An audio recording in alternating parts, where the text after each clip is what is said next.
Welcome back to the Founders Leadership Operating System. This episode is one of my personal favorites. Why blaming sales is the fastest way to kill your culture. In this episode, we tackle one of the most destructive leadership habits in startups, blaming sales and sales alone when the company misses its revenue number. When sales becomes the default scapegoat, it doesn't just hurt the sales team, it quietly poisons the entire culture. I've seen this happen time after time, as have my friends, and collectively we've seen this happen in several hundred startups. Accountability disappears, cross-functional ownership breaks down, and the real problems in strategy, product, marketing, pricing, and execution remain unfixed.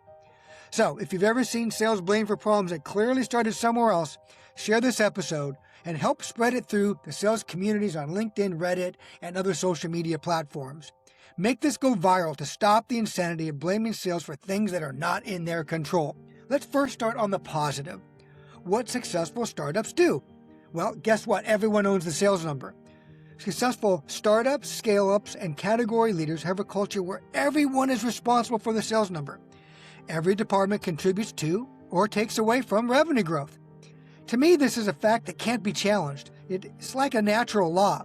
It is like gravity on Earth. It just is. Now, if your culture is all about teamwork and family and we're all in it together, but your behavior says sales alone owns a revenue number, you're running a broken leadership operating system. You are setting yourself up to blame the wrong department for the wrong things. For the people on the front lines who do most of the day-to-day work, this is often viewed as being out of touch with reality and leadership hypocrisy. That's why I love Series A and Series B venture-backed startups. Everyone understands if they don't all work together like a synchronized swimming team, they won't have a company, they'll probably all lose their jobs, and their stock will be worth nothing.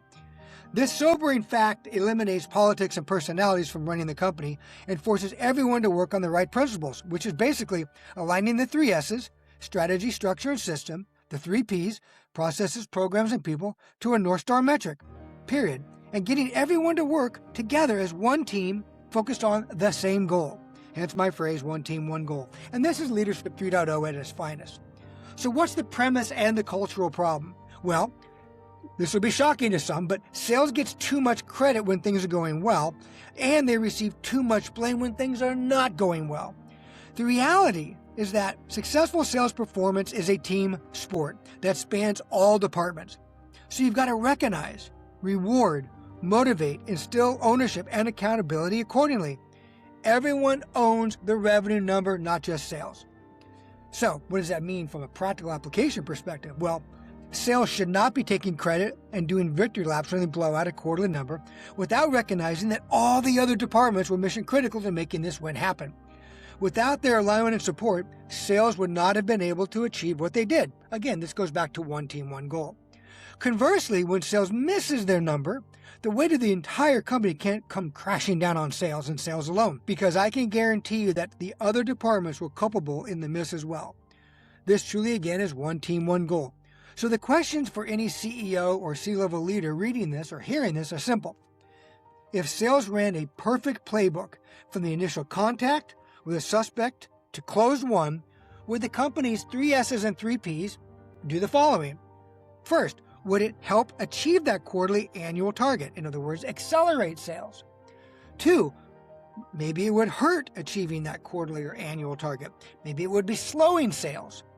Lastly, number 3, would it be preventing achieving that quarterly and annual target at all? In other words, it would stop sales. So if the answer is no to the first question and yes to either of the other 2 questions, then sales is not your problem. Leadership is the problem. You are the problem. Hey, Joel, that kind of sounds harsh. Why do you say that? Well, leaders are the only ones that can fix the product strategy, system, structure, process, and program issues. They created them. They need to take ownership and fix them.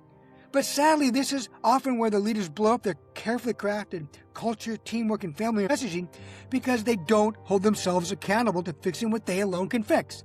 Sales is easy to attack, it's measurable, and it's visible. And since the product is so good, it sells itself, the problem must be sales, right? By the way, this is a common leadership hypocrisy refrain. So think about this. If sales is always your problem, every single time, then sales is probably not the problem. And that's why I bring up the fact that leadership is the problem. And most likely it's tied to the product value propositions. They're eroding. There's competitors that have come out of nowhere. The product strategy, structure, and systems all around the product value proposition are breaking down, but they're going to point the finger at sales. There's a great infographic in the video. So if you're watching the video, check out the leadership failure map. But if you're on the podcast, you won't be able to see it. These are the leadership 2.0 scenarios that I want you to avoid at all costs. And there's 13 of them. And the following scenarios I'm about to share with you have come from my friends and colleagues across the network in LinkedIn. And I've gotten these stories from so many people. It spans over 200 startups. So it's not just, a single person's perspective. This is dozens of executives across a couple hundred startups that have seen these things happen over and over and over again. Let me do a quick summary of what we're going to cover. Then we'll go into each one. So the first one is when unrealistic board targets destroy morale and culture. The second one has several items underneath it, but basically it talks about setting up compensation plans that actually create conflict internally. So there's sales versus finance, there's a leadership team versus the functional leaders, there's sales versus product and engineering, there's sales compensation conflicts with product strategy or channel strategy, there's direct sales versus channel sales compensation plan conflicts. There's probably more, but those are the ones we see. Then the third category is product roadmap sales target disconnects. So this covers things like, the product doesn't work at all, or when new features or new products from engineering are late, and I mean really late, or when engineering releases a new feature or product but revenue can't be collected. Please don't laugh. This happens all the time.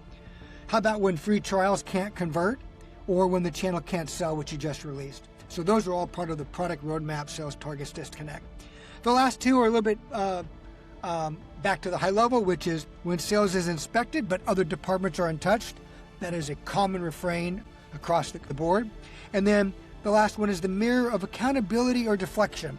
And this talks about, are we going to hold everybody accountable to one system of equally weighted accountability, or are we going to have favorite departments? Okay, please pay a special attention to what the root cause is, or said another way, what the structural problem is in each of these scenarios. Notice how the leadership teams frequently focus on fixing the wrong things, thereby exacerbating the problem. Now, I am 100% in agreement that the sales leaders should always inspect their business top to bottom and side to side every quarter, looking for every possible improvement. To me, I'm assuming that the spotlight of accountability is always on sales by the sales leadership. That's how good sales leaders lead. They own their own function and make sure it is operating at the highest level. The issue that I am highlighting is the lack of accountability vertically to leadership and cross-functioning with the other departments. All right, let's start at the very top. Board level mistakes. When unrealistic board targets destroy morale and culture. What's the failure pattern? Well, founders raise capital on an aggressive 3-year projection.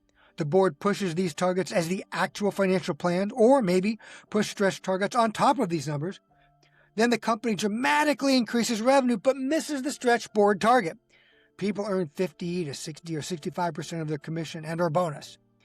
So the leadership response, the CEO says something like, hey, we're top performer in the portfolio and our investors love us. The leadership trust and cultural breakage goes like this. The employees ask, well, if we're winning, why does it feel like we're losing?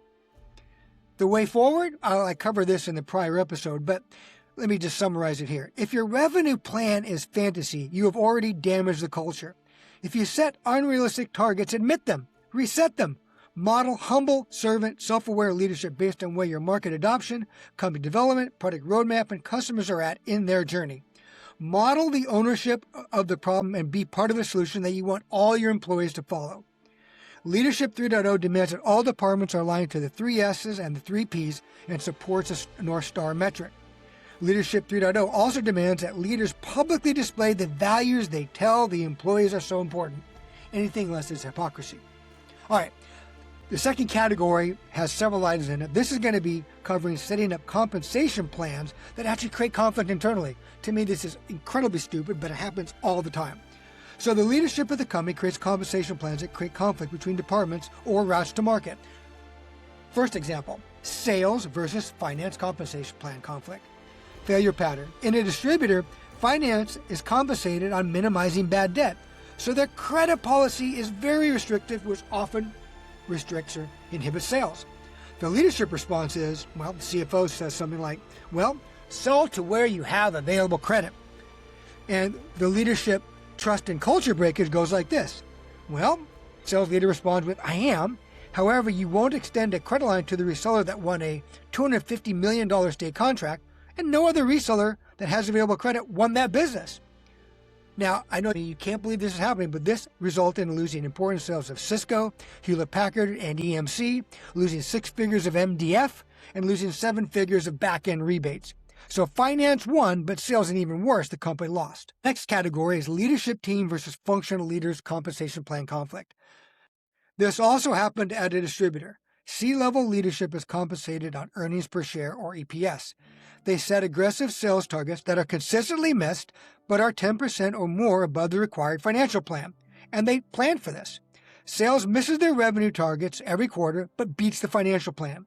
The company also buys back shares, and the C-level executives blow out their compensation plan. Here's the leadership response.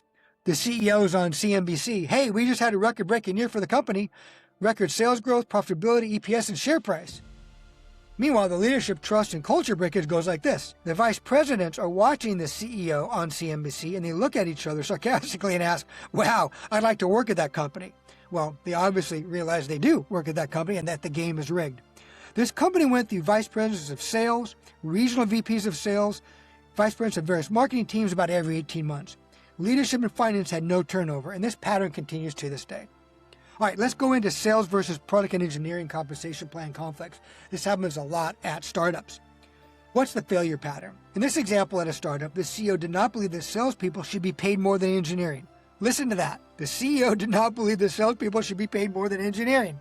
He did not believe that they added a lot of value. Again, this is because the product is so awesome it sells itself, or an inexperienced and immature line of thinking. So he set ridiculous quotas to minimize commissions and keep the total pay of salespeople equal to or below that of engineers. This was all done on purpose.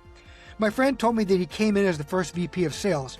He was given a $7 million quota for 9 months. The company did $1 million the prior year.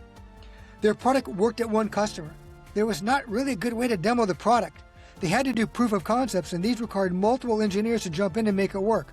There was no marketing spent creating marketing demand because there was no marketing people, and there were no other salespeople at the time. The leadership response. The CEO basically said, hey, look we're going to get more funding, we're going to hire more people in marketing, sales, support, and engineering, and just deal with it for now. But it never changed. Crazy quotas were the norm for anyone in a customer-facing role at the company, and no one made more than 50% of their commission. So what happened? What was the leadership trust and culture breakage? The company turned over their entire sales team twice in 4 years. The CEO was ultimately replaced, but it was too late, and the company ultimately went out of business. The next sales compensation plan conflict talks about product strategy or channel strategy. Here's the failure pattern. 80% of the company's sales comes from product A or product B, and they want to sell more product C. However, the compensation plan does not drive this effort and actually is against it. So the leadership response. The CRO says that a geo or channel needs to sell more product C. The geo or channel leader informs the CRO that his vice presidents of direct sales flat out refuse to do it. This is because they can make their entire quota selling only product A and B, and trying to sell product C only lengthens the sales cycle. So what's the leadership trust and culture breakage? Well, the compensation plan didn't get changed. A new sales overlay division is formed to sell product C. When the team is successful, the company decides to roll that product C into the core offering of product A. The sales overlay team that made them successful for product C is now told they can interview for other roles in the company or take an exit package. This is a true story. I watched it happen. Now let's look at direct sales versus the channel. So the failure pattern. Channel registers a deal that is net new and is excited to receive 20-point gross margins. The direct sales team begins to co-sell with the channel partner. The deal grows over time. When it gets time to do the proposal, a deal size has reached an enterprise license agreement or ELA level of mid-6 figures. The direct sales team decides to take the deal direct, tells the channel partner they added no value, and offers them 1% margin to pass the procurement paperwork. So what was the leadership response? Hey, we made the number, that's all that matters. Well, the leadership and trust culture breakage went like this. What? Is this really happening? So let me get this straight. If you're in direct sales, you can make the number and destroy the channel, which is in itself a multi-million-dollar investment. And that's okay? and then you wonder why the channel won't register new deals and does not want to work with you next quarter? The next area is product roadmap sales target disconnects. And believe me, if you have worked in sales for any amount of time, you're going to get PTSD from this section. And for that, I apologize. And again, thank you to all my friends for giving me these examples from their experiences. The first one, many of you are not going to believe me, but literally the issue is the product does not work at all. I'm not joking. So the product does not work at all. And the failure pattern goes like this. Product engineering can't get the product to stay up doing a demo, let alone a POC, and it certainly isn't ready for production. It just does not work. The leadership response goes something like this. The CEO says, well, we have a sales execution issue. Now, this happens so often it's ridiculous. But how in the world can the CEO blame sales when the product fails at even doing a demo? POCs fail and require engineering and development to get involved multiple times. And I'm talking for a 2-user, 2-week POC. And this is a sales execution issue? All right, how about this one? And you guys are all going to know what I'm talking about. When new features or new products from engineering are late, and I mean really late. So what's the failure pattern? Product roadmap milestone slip. Sometimes for quarters, revenue targets remain unchanged. Now, this specific example I'm going to share with you came from a company headquartered in the United Kingdom. Here's what happened. The CRO does a bottoms-up forecast for new logo, customer base, direct, indirect, geo-specific growth, all that stuff. She has the data. And she has been the most accurate forecaster in the business over the last XYZ number of years. The CEO needs a higher number to hit one of the many metrics that matter to investors. Year-over-year growth rate, the rule of 40, the list goes on. Now, product and engineering commit to a roadmap for the year, and the CRO ultimately gets talked up to this higher revenue number because product engineering are going to deliver. You can see where this is going. Product and engineering then proceed to deliver absolutely nothing for the first half of the year and are 6 months behind on all new features, functions, and products. The leadership response again? Well, we got a sales execution failure. And what's the leadership trust and culture breakage? Well, salespeople get put on performance improvement plans or are fired. Pressure ratchets up exponentially. Tensions can be felt on every Zoom call. It seems like everyone has ideas on how to improve sales. Sales QBRs are conducted for everyone in the organization with intensity. Yet no other department is held accountable. Read that again. No other department even does a QBR. Product and engineering just shrug and say, hey, this stuff we are doing is hard. To which the CEO says, yeah, I understand. You did your best. Good job. Let's go grab some lunch. The CEO and Chief Product Officer do not stand up and tell the board that the company missed its target. They say sales missed their plan. They do not remember how the revenue targets were agreed upon in the planning process, which was the CRO did a bottoms-up forecast that totaled X million. Product engineering presented a roadmap that the CEO said would get the company to Y million. Product engineering deliver absolutely nothing, and sales come in at X million as they forecasted. But that doesn't matter because the CEO had committed the Y higher number $1 million to the board. The sales team delivered what they said they would do, but the CEO and the CPO do not hold product and engineering accountable. No QBR, no deep dive, nothing. Really nothing happens to them. And then they get on the all-hands call. They don't admit on the all-hands call that the revenue targets were dependent on XYZ features shipping during the quarter. Yet sales dramatically grew the business year over year, but since product engineering did not deliver what they said they would, that's why everyone's getting a smaller bonus. And they blame the sales team for what the other departments said they were going to do but failed to do. I mean, are you kidding me?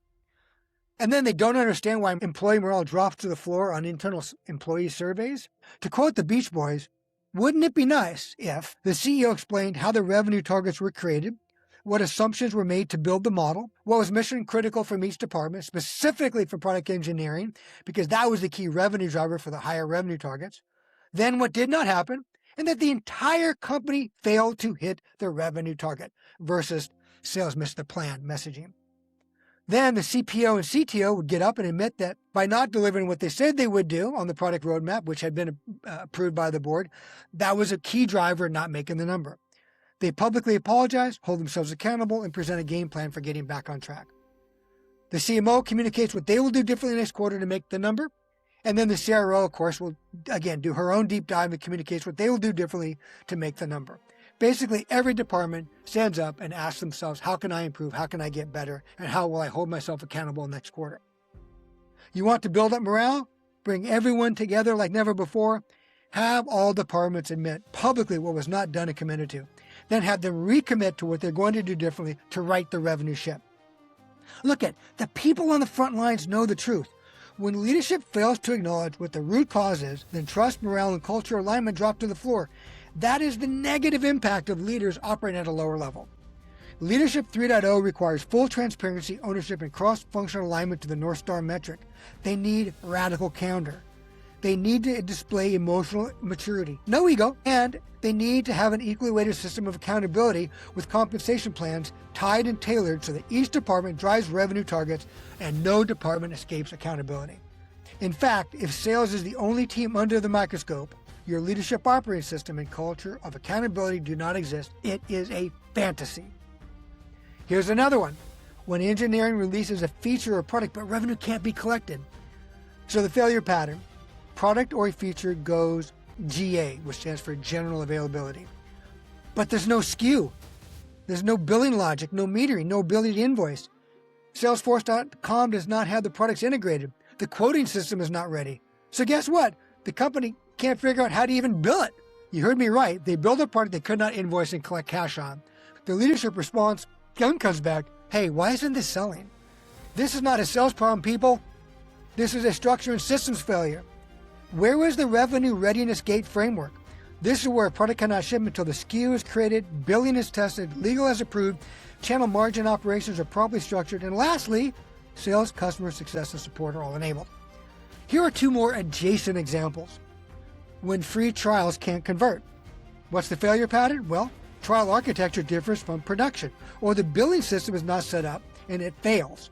So trials start and end, but deals don't close in a timely manner because they got to change from where they did the trial to what the new production system is.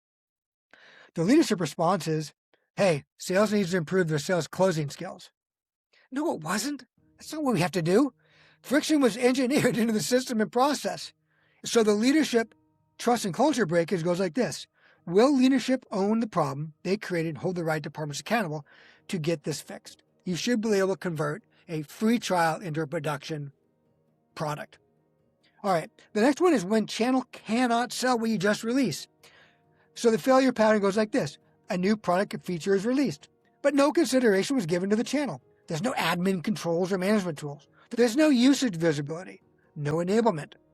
Billing was not ready, and the channel can't migrate existing customers to the new product, resulting in managing two separate portals for two separate products from one company. Guess what? Channel revenue stalls. Leadership response? You guessed it. Hey, channel sales and productivity are down. Really? So leadership trust and culture breakage goes like this. No, you froze the channel out by not delivering a channel-ready product. Where is the revenue readiness gate framework that was mentioned earlier? Will leadership own this problem they created? Are they really committed to the channel, or is it an afterthought? While the examples above all damage culture, these next ones are true cultural gut punches that leadership can unwittingly inflict on themselves. The first one is when sales is inspected, but other departments are untouched. The failure pattern. This truly is a cultural breaking point. If only sales owns the revenue number, you will never have one team, one goal. You'll only inspect sales, only sales does a QBR, and only sales is held accountable. Product shrugs off delays, marketing celebrates pipeline metrics detached from revenue, and engineering hits feature completion but does not deliver a whole product that drives revenue impact. Your culture is going to get decimated. Everyone can see what's going on. The leadership and trusted culture breakage goes like this. You don't have equal accountability. You have hierarchy protection and favorite department protection.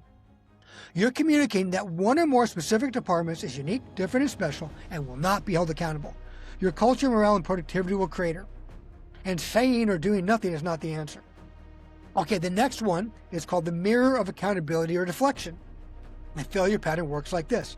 If leadership avoids hard admissions of failure, protects their favorite department, overpromises to the board, ignores frontline feedback, never publicly owns systemic mistakes or hides behind slack, then your culture is not broken. It's totally accurate. It's reflecting you and the leadership team. The leadership response, well, so when you say that sales is the problem, you have a major blind spot. Leadership 3.0 is not about motivational speeches or accepting that, hey, this is the state of the company right now. It's a little challenging and messy. No, it's about integrity, accountability, and of course, compensation plan alignment. Leadership needs to own, update, and improve the 3 S's, strategy, structure, and systems, and the 3 P's, processes, programs, and people every single quarter. Before they blame the people, before they blame sales, they need to look in the mirror first. This is a sign of great leadership. And from a culture, leadership, trust, and culture breakage perspective, this is a moment for the leaders to shine. Lead by example. Admit your mistakes. Be vulnerable. Get feedback. Then do something about it in a positive, team-oriented, 100% transparent way. All right, let's wrap up this episode. We confronted one of the biggest leadership mistakes in growing companies. When revenue targets are missed, leaders instinctively blame sales. But in reality, revenue performance is almost always the output of the entire system, the entire company. Sales doesn't operate in a vacuum, and when leadership fails to inspect the entire system, they destroy trust, morale, and culture.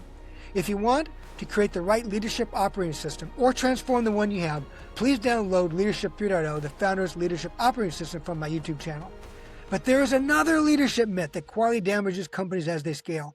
It's the idea that the people who got you here won't get you there. What I'm very passionate about. We're going to unpack that belief, where it comes from, when it's true, which is seldom and only a few parts of it are true, when it's completely wrong, and how leaders can scale their organizations without destroying the very culture that made them successful in the first place. I'll see you on the next episode.